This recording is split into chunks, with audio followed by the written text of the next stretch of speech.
A lot of this isn't going to make sense to you, and I'm sorry about that. I'm just going to start at the beginning, with the house.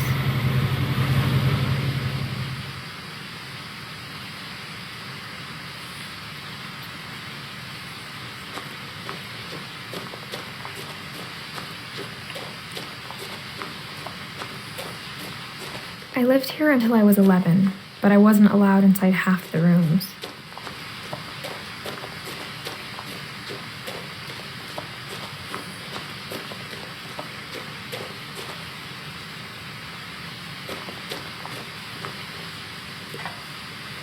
Inside the mailbox were bills from 7 years ago, marked urgent, open immediately.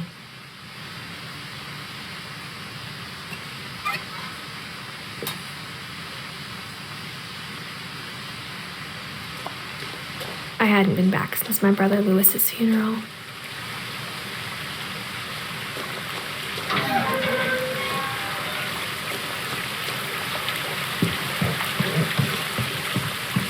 In her will, my mother left me a key, but didn't tell me what it unlocked.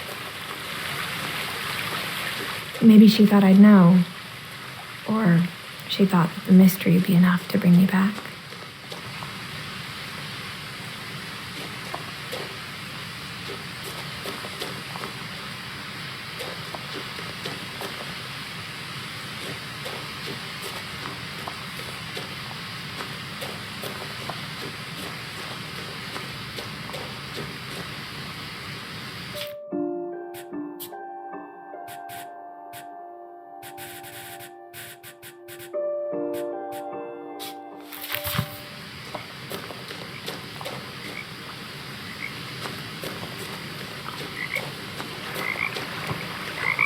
The truth is, even after I inherited the house, I never thought I'd come back to it. But now I had questions about my family that only the house knew the answers to.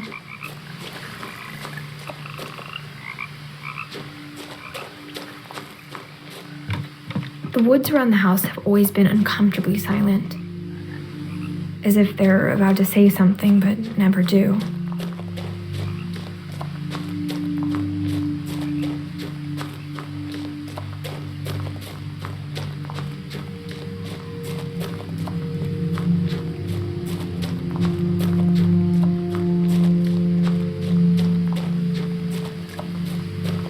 The house was exactly like I remembered it, the way I'd been dreaming about it.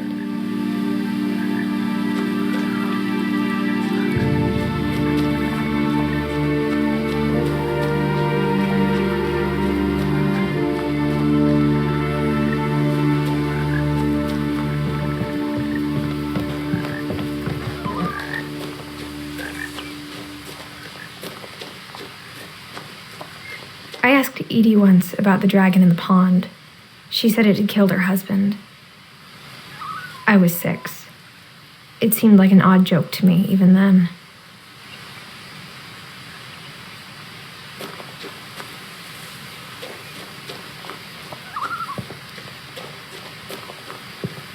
As a child, the house made me uncomfortable in a way I couldn't put into words.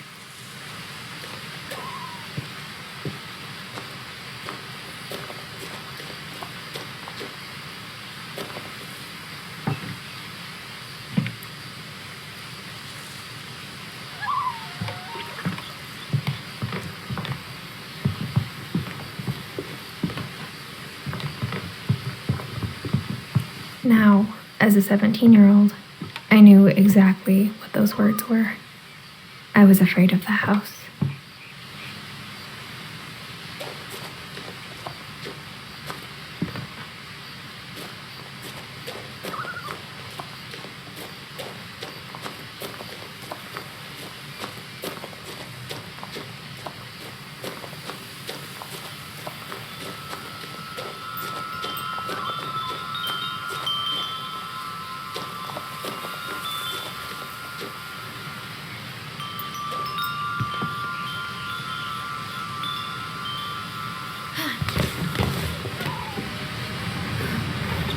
Crawling through the doggy door used to be a lot easier when I was 11.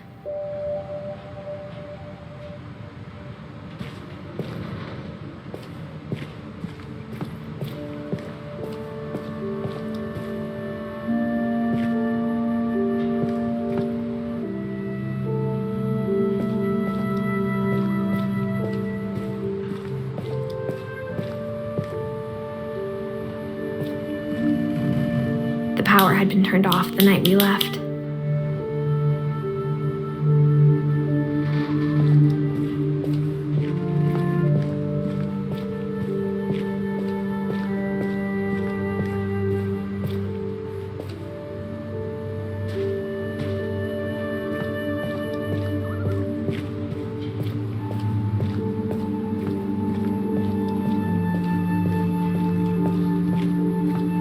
For the first time in years,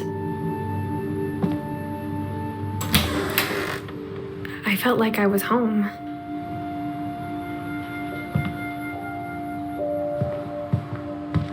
But instead of a family, there were just memories of one.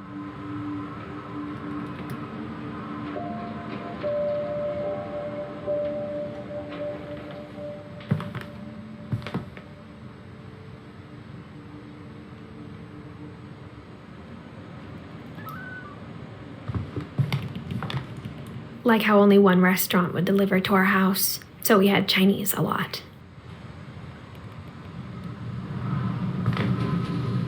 Or how after Louis started working at the cannery, we all got sick of eating salmon, except our cat, Molly.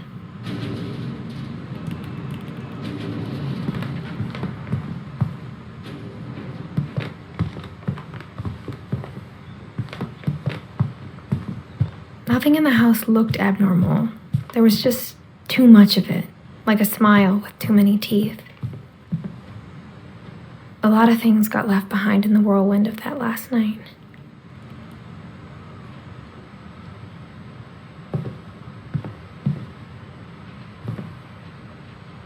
My mom wasn't much of an optimist, but she never stopped believing that my brother Milton was alive.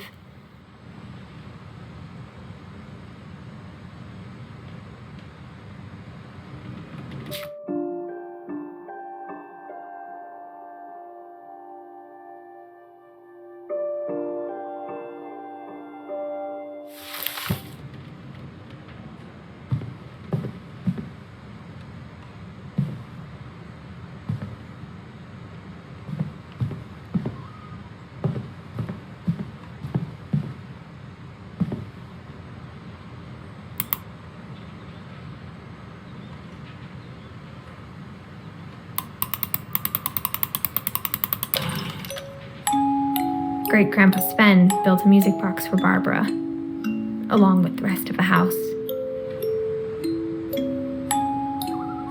Mom always told me to stay out of the basement, so I wasn't too surprised when the key didn't fit.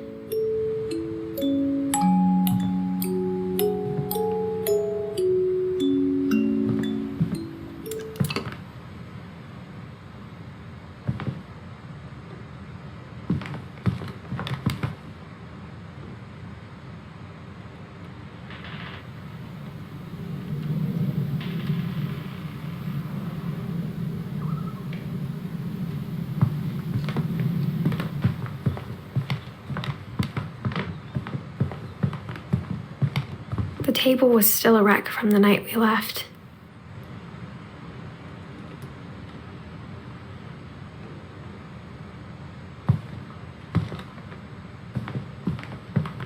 It was like a bomb had gone off, killing everyone but sparing the furniture.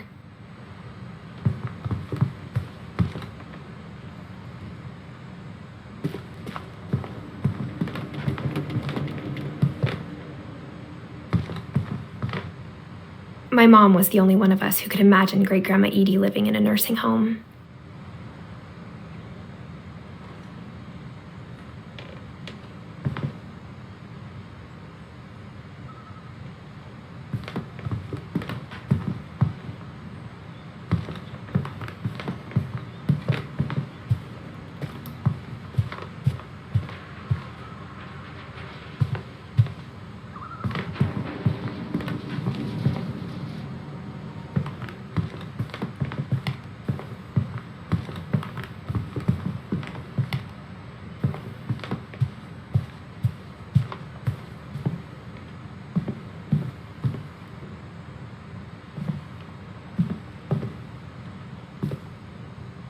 After Milton disappeared, Mom sealed up all the bedrooms.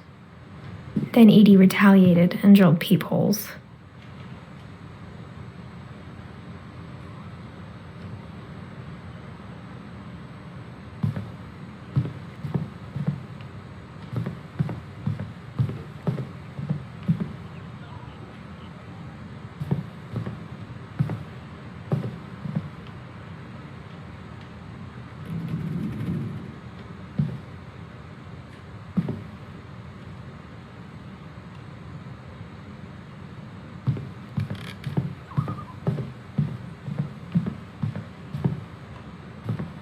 Whenever people ask me about my family, the first thing they always want to know about is Barbara.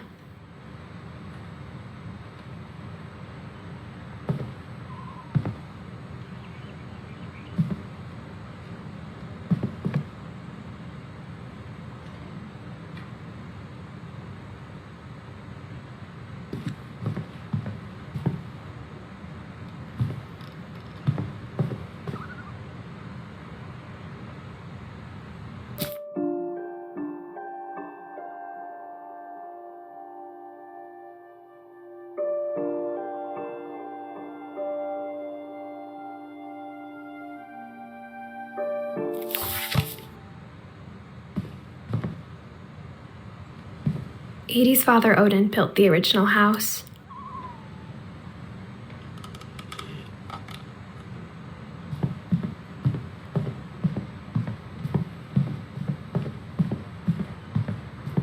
I spent a lot of time playing in Great Uncle Walter's room. I think my mom sometimes regretted not sealing it up.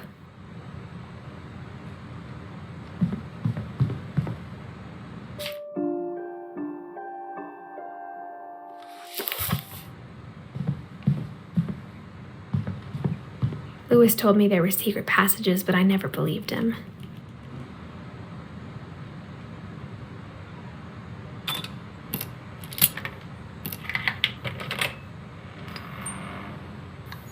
Turns out, my mom was really good at keeping secrets.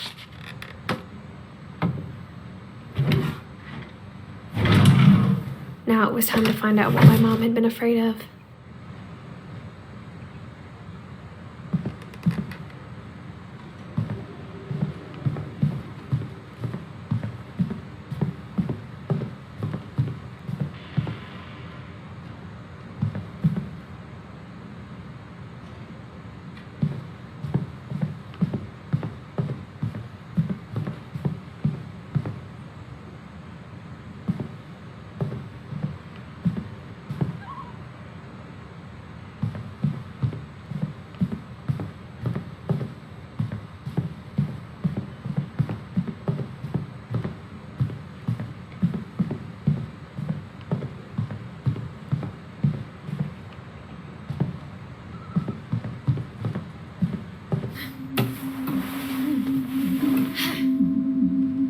Reading this, maybe it sounds like I had a plan.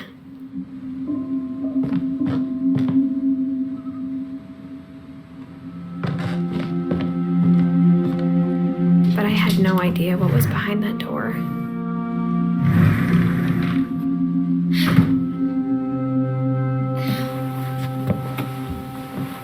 Just like I had no idea where all this was gonna lead.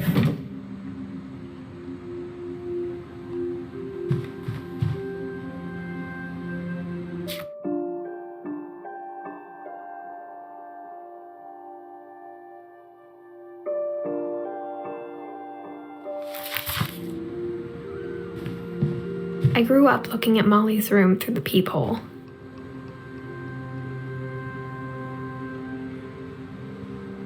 Being inside for the first time, I felt like I'd stepped behind a painting.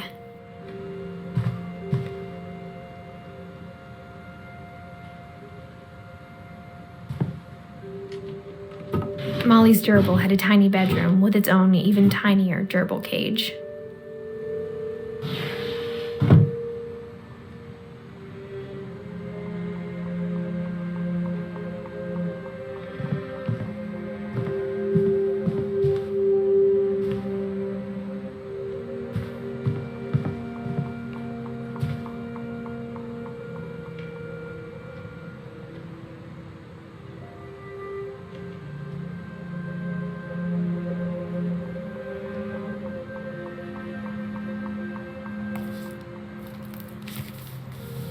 December 13th, 1947.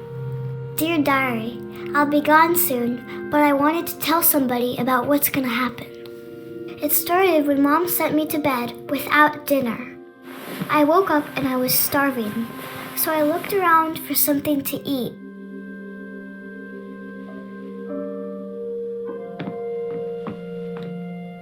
The gerbil food was dry, but I didn't mind it.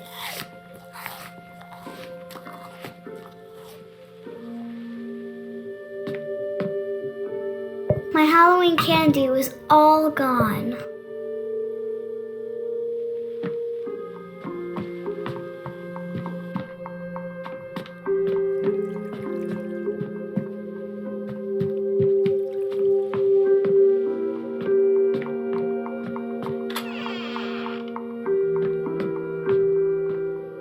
I kept eating and eating.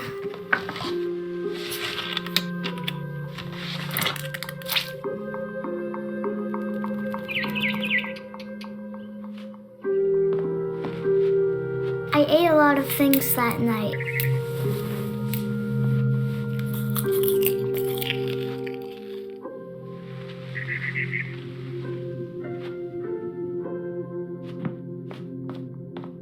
Then I heard chirping outside my window. It was a barn swallow going back to her nest. I reached out for her.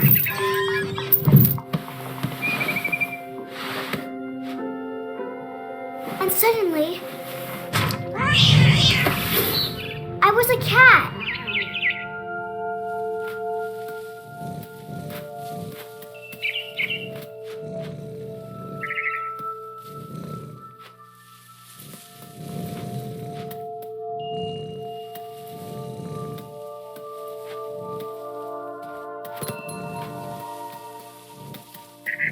I tried to be quiet, but the bird was really scared.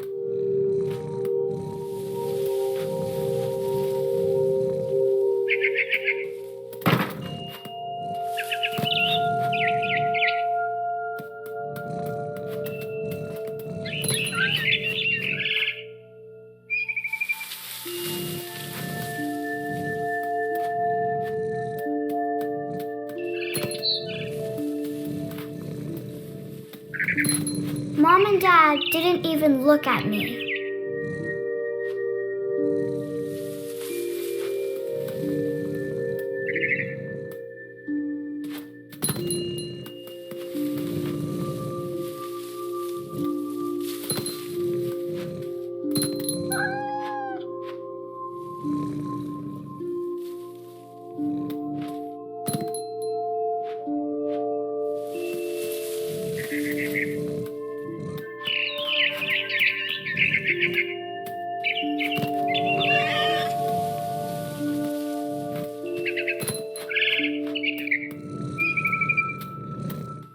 I jumped and I almost got her.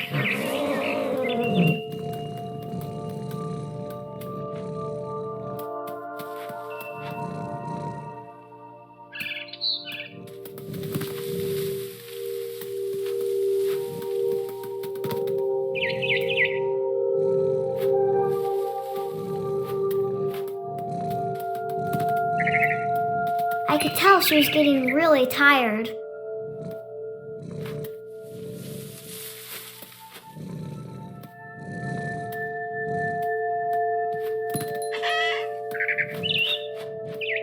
Now I was up in the big tree. I promised Dad I wouldn't climb it anymore. All I cared about was eating that mama bird.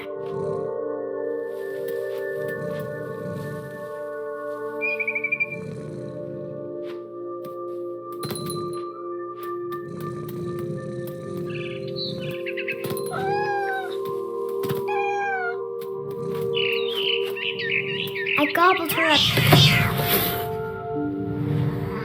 And suddenly, I was an owl. First, all I heard was the wind. Then I heard little teeth nibbling in the grass.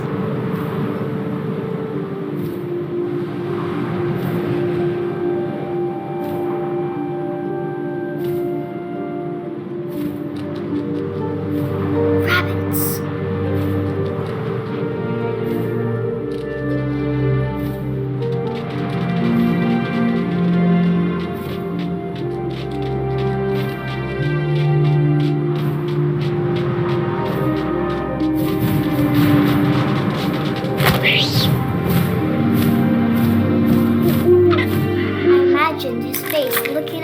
seen mine through my talons. I swallowed him up, and I didn't chew one bit. Then I flew off to find something bigger.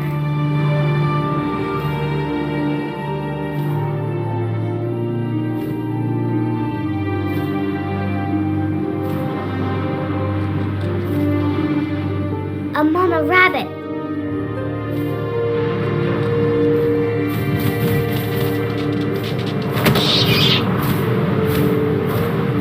She was almost too big to carry. I started choking, but I couldn't stop eating. And suddenly, I was a shark.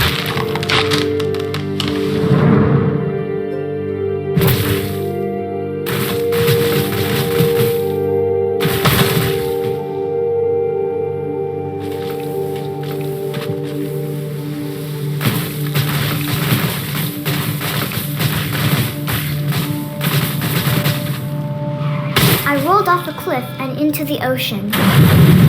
Now, I was hungrier than ever.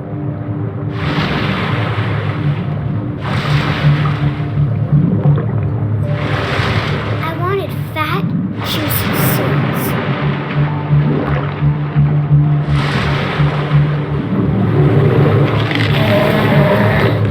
I tore off her flipper, and it tasted really good.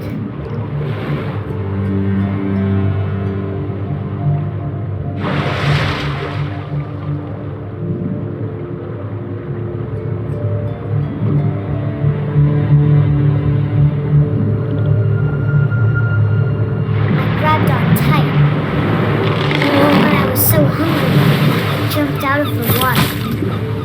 When I opened my eyes, everything had changed.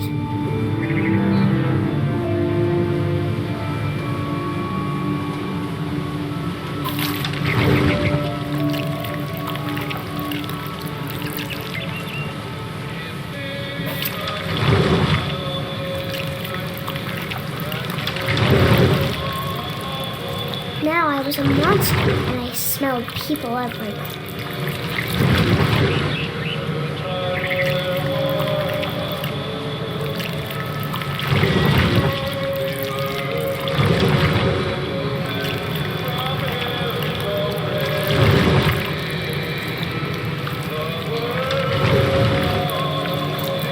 I was big, but I moved real quiet.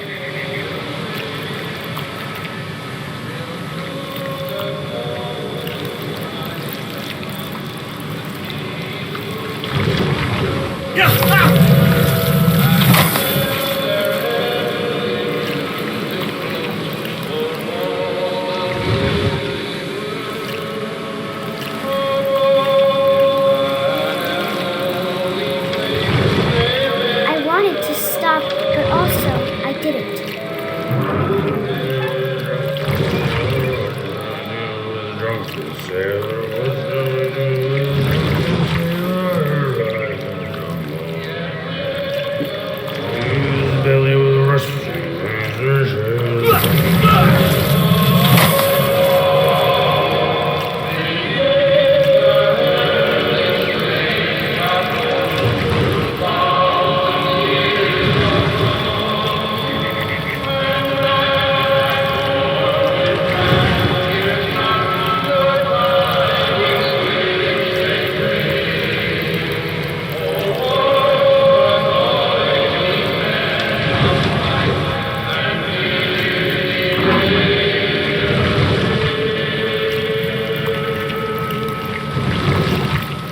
After the last passenger, I was still hungry. And to cross the water, I saw something new. Something I had to have, so I swam towards it.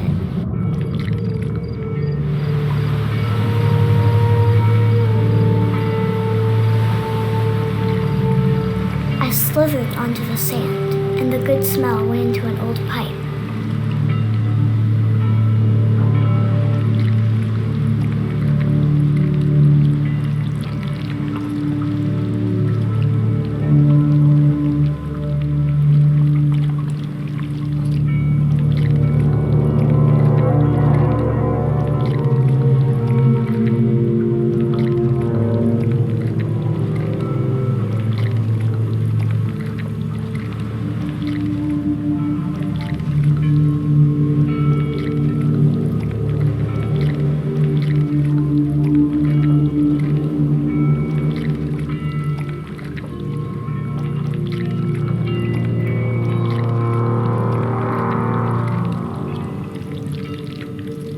closer and closer.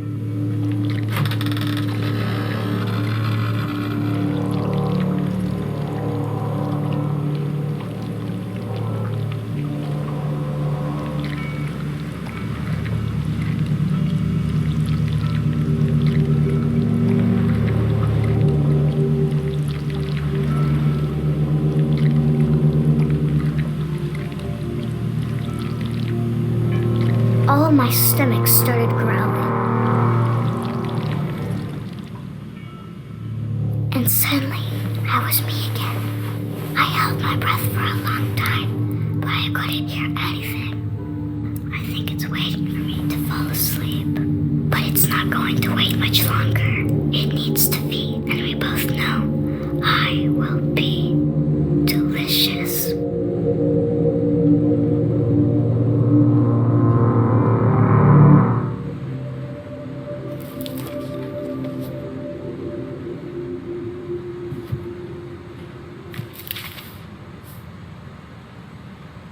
I'm not sure if I believed all of that, but I'm sure Edie would have.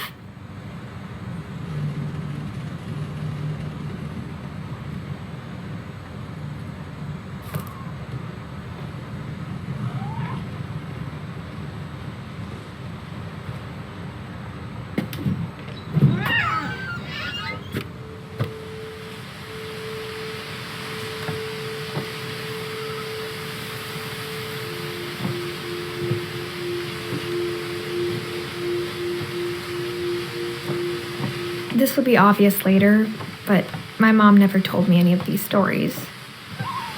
Edie would have, but Mom didn't like bringing up the past. Though, when we adopted a stray kitten, she was the one who named it Molly.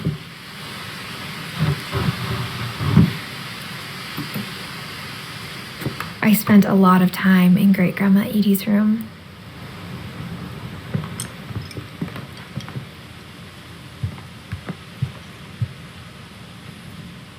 One summer, they evacuated the island, but Edie refused to go. For a few weeks, she was a celebrity. When Edie told people Sven was killed by a dragon, she could also have said he was building a dragon-shaped slide that collapsed. She could have, but she didn't.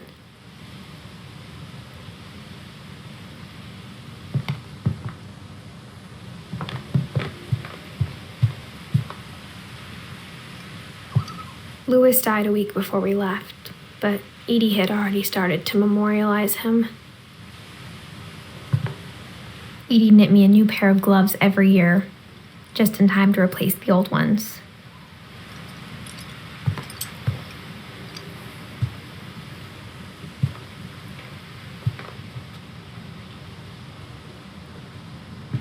Her room was like a museum.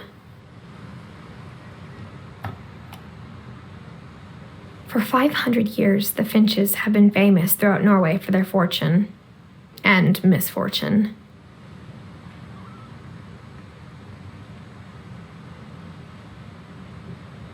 Odin Finch buries the latest victims of the family curse, his wife Ingeborg and their newborn son, Johan.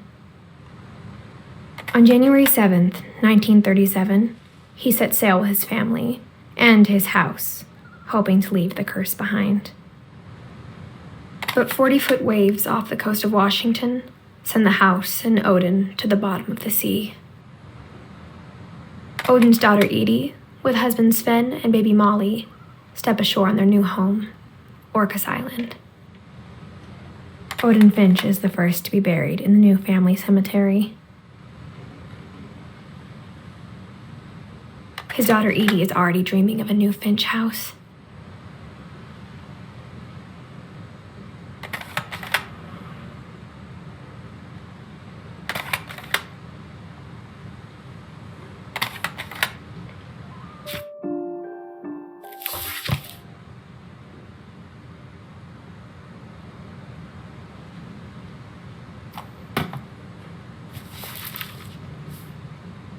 Whatever's wrong with this family, it goes back a long ways.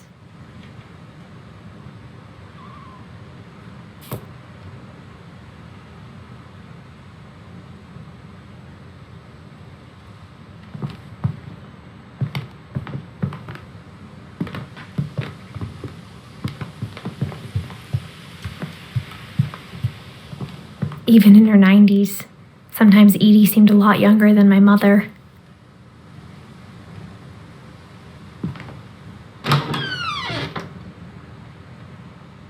The only trace Grandpa Sam's first wife, Kay, left on the house was the pink bathroom.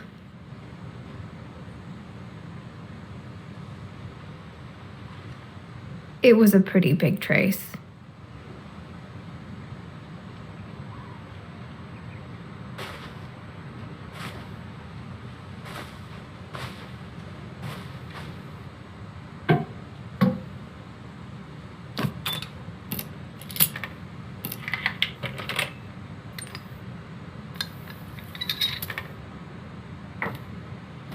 There's a secret in this bathroom. It's in the last place you would look. It isn't in the cupboard. It's hidden in this book.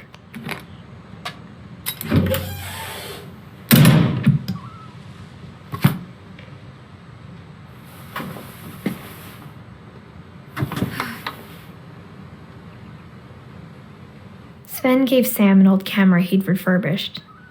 He never put it down.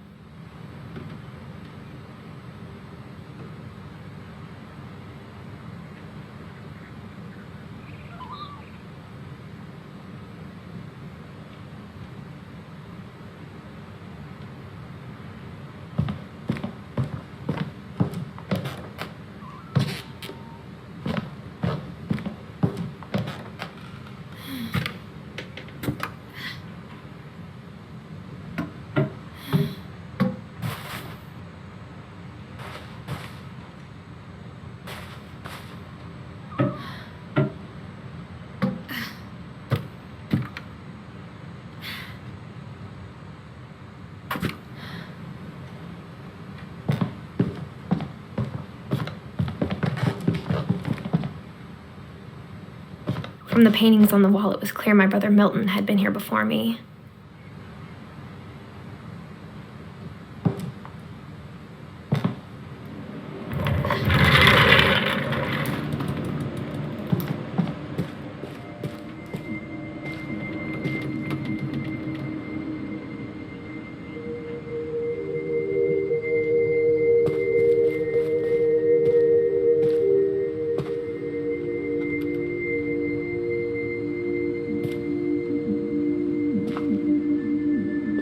I knew Grandpa Sam had a twin.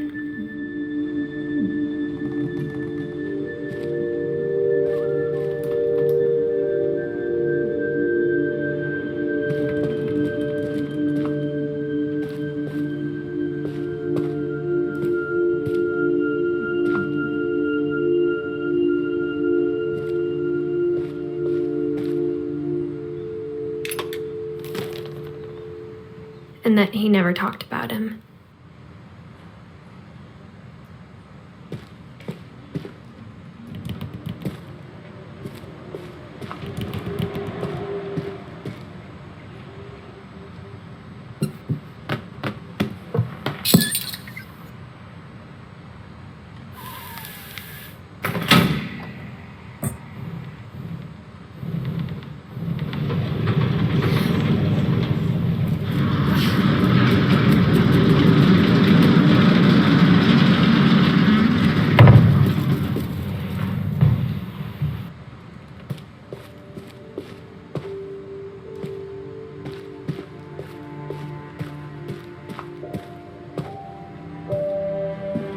I guess my grandpa didn't like history any more than my mom did.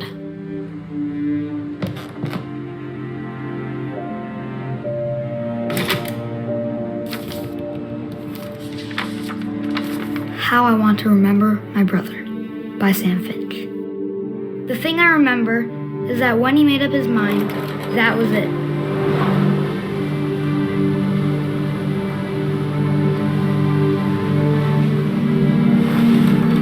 My brother said he'd die before he ate another mushroom, and he did. At Barbara's funeral, he swore he'd never be afraid again, and he wasn't. I think Calvin always wanted to fly. Sam! Calvin! But that day, he finally made up his mind to do it. I told him going around was impossible.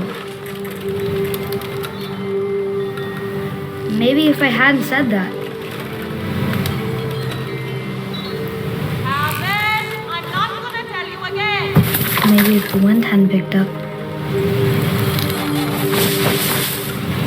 Then maybe he'd still be here. But I doubt it.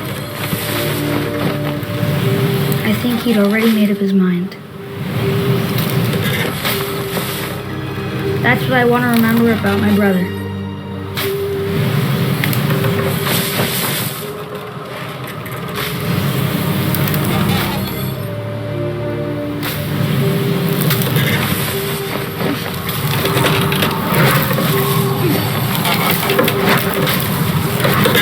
The day he made up his mind to fly. And he did.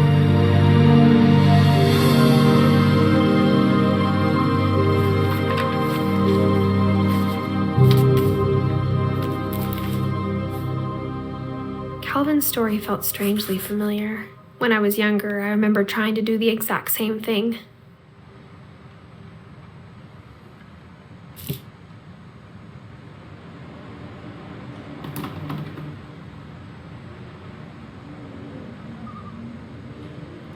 After the funeral, Edie roped off Calvin's half of the room.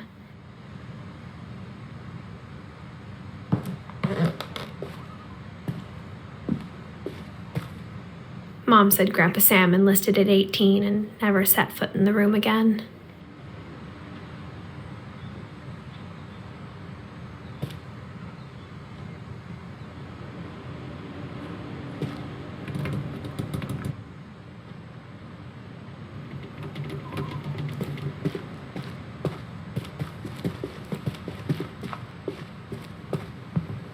The passages were a pretty tight fit.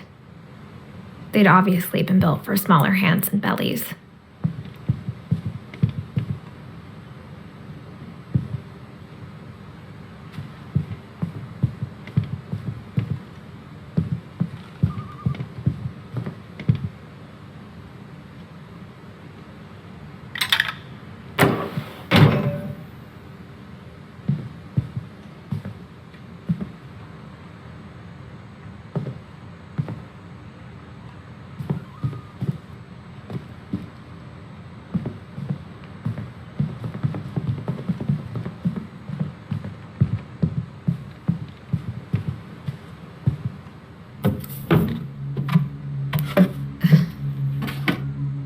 Growing up, I always thought of Barbara as a child star.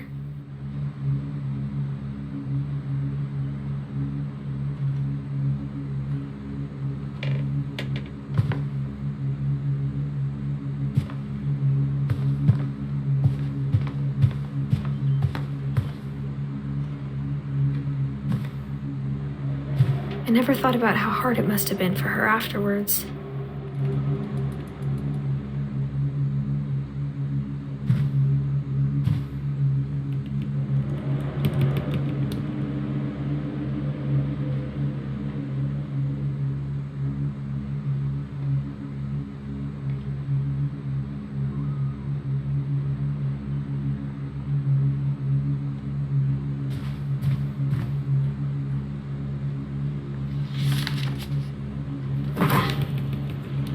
Of all the stories people wrote about Barbara's death, I'm surprised Edie saved this one.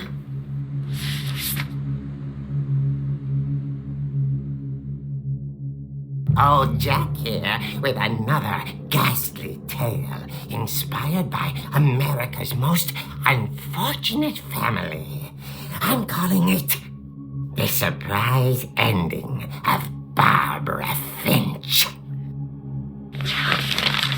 As a child star, Barbara was famous for her scream. Now at 16, she was all washed up, a has-been. But in a lucky break, she'd been asked to perform her signature scream at a local convention for monster movie fans. It was just the boost her career needed. Unfortunately, her scream hadn't aged well. Getting better. I think you just need the right motivation. Her biggest fan and current boyfriend, Rick, was about to demonstrate when... Now that was a great scream. It was Barbara's father, Sven. He'd slipped into a table saw and had to be rushed to the emergency room. So Barbara got stuck babysitting her youngest brother, Walter. Her convention comeback was cancelled. Okay, I'm hearing frustration, but I'm not hearing terror. What if I tried... A gang of hoodlums in Halloween masks have been terrorizing Orcas Island tonight. Police are urging residents to... That came from the basement. You're right! Also, I loved your delivery on that. Why is your basement door locked? Because my dad likes making puzzles and secret passages. There's a key hidden in the music box. The secret is to keep winding and winding until finally the key pops out. Thanks, babe. I'll be back in a sec. 20 minutes later, Rick hadn't returned. So Barbara went to look for him, right on cue.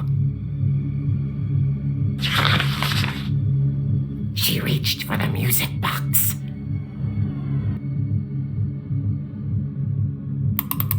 And as she wound the key, she listened for Rick, but the house was silent.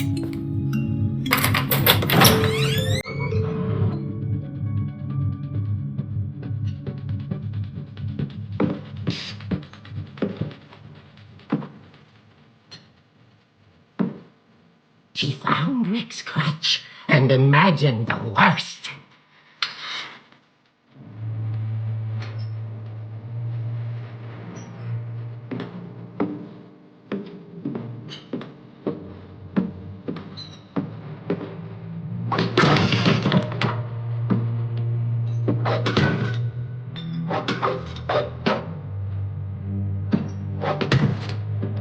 The gang's leader is the infamous Hookman Killer, Dr. Carl Hamill, who impaled and then ate his family 10 years ago tonight.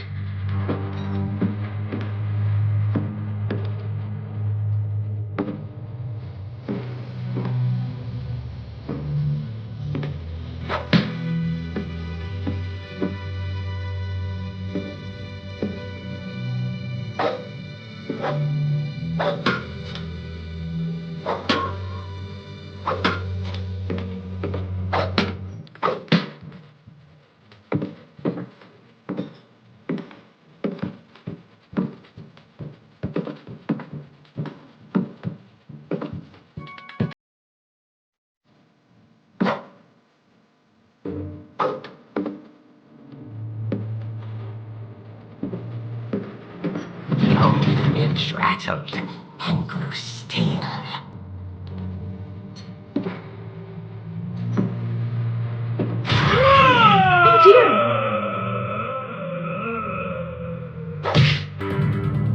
Oh! Rick? Barb, relax. I was just trying to scare you to help you find your scream. Well, I'm not scared, Rick. I'm furious. Then act furious. All I'm getting from you now is that you're hurt and confused and... She threw him out, but she kept a little something to remember him by. Barb, have you seen my other crutch?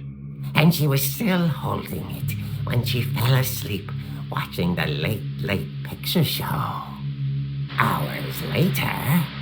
Barbara! Walter, what's going on up there? Ah! Okay, I'm coming up, but if this is a trick, you're dead, Walter.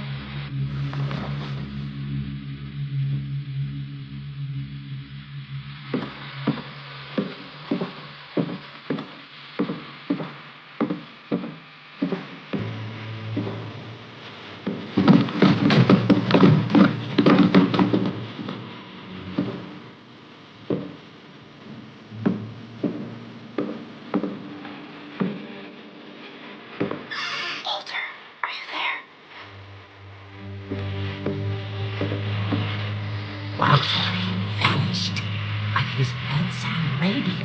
still?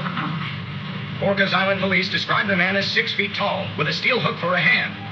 Residents are urged to lock all doors and windows and notify the police of any suspicious activity. Barbara turned, saw the hook man, and was speechless. He was quite smashing.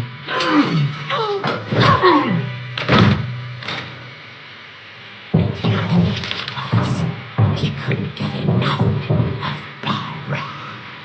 Okay, Barbara, there's got to be another way out of here.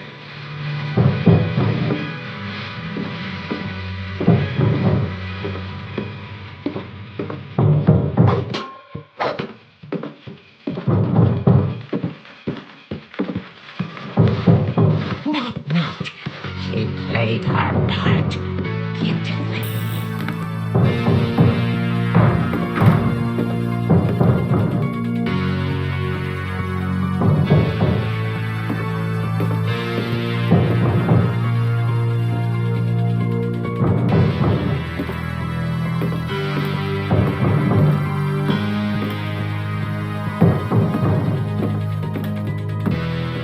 She thought about abandoning Walter, but just couldn't do it.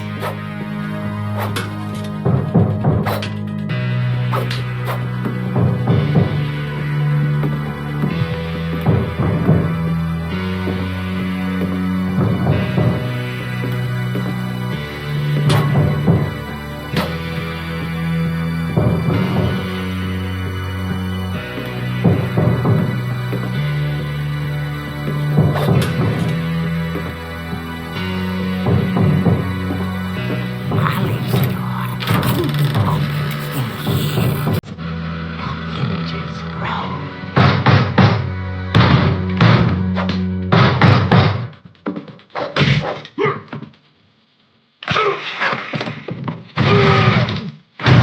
He wasn't moving, but she sensed the story might not be over yet.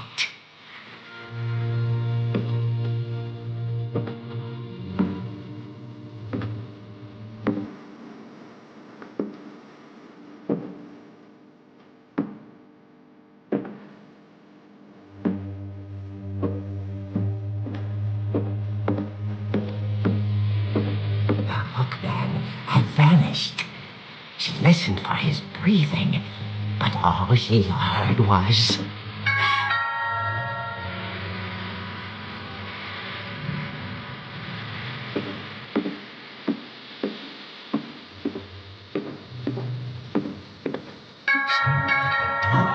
was dying to speak to young Barbara. At the door, she heard whispering. It was coming from inside the house.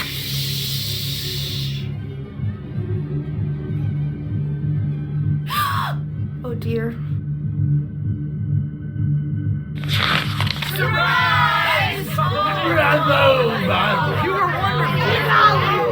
monsters had come to surprise her. For Barbara, it was a dream come true. Then she saw what kind of monsters they were, and she realized what was about to happen. She was going to be famous. And with her final breath, Barbara Finch gave the performance of her life.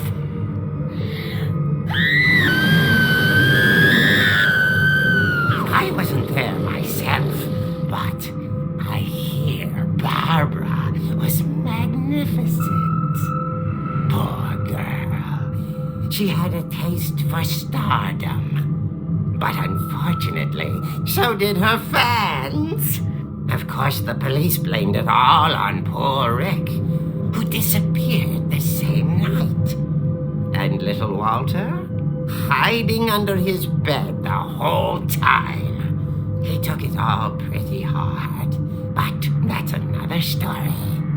As for Barbara, tucked inside the music box is all they ever found of her.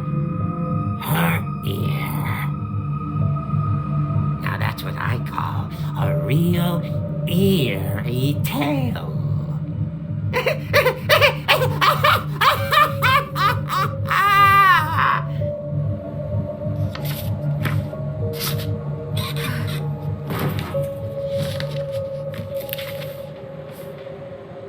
Edie told me all Barbara wanted was to be remembered, as absurd as that comic was. Maybe what Edie saw was a happy ending.